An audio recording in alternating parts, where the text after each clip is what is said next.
GDP বাড়লেও ভারত কেন IMF এর মূল্যায়নে সি গ্রেড পেল, এই প্রশ্ন এখন কেন্দ্রে।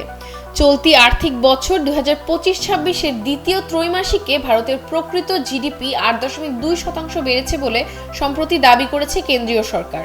গত বছরের একই সময় ছিল 5.6%, অর্থাৎ সরকারি হিসাব অনুযায়ী প্রবৃদ্ধি স্পষ্টতই বেশি। তবুও ইন্টারন্যাশনাল মনিটারি ফান্ড বা আইএমএফ তাদের সাম্প্রতিকতম প্রতিবেদনে ভারতের জিডিপি এবং ন্যাশনাল অ্যাকাউন্ট স্ট্যাটিস্টিক্সের গুণগত মানকে দিয়েছে সি গ্রেড। আর এটাকে ঘিরে শুরু হয়েছে জোর বিতর্ক। ন্যাশনাল অ্যাকাউন্টস হলো এমন একটি জাতীয় সিস্টেম যেটা কোনো দেশের অর্থনৈতিক অবস্থা বর্ণনা করতে একটি সমন্বিত কাঠামো প্রদান করে।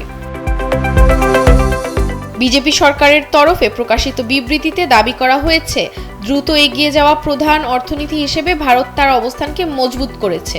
তাদের হিসাব অনুযায়ী ভারতের জিডিপি আনুমানিক 7.3 ট্রিলিয়ন মার্কিন ডলার, অর্থাৎ 7,30,000 কোটি ডলার। কিন্তু আইএমএফ এর ইন্ডিয়া 2025 আর্টিকেল 4 কনসালটেশন শীর্ষক প্রতিবেদন প্রকাশ্যে আসার পর থেকেই প্রশ্ন উঠেছে, যেখানে সরকারি তথ্য প্রবৃদ্ধির দিকে ইঙ্গিত করে সেখানে আইএমএফ কেন দিল সি গ্রেড।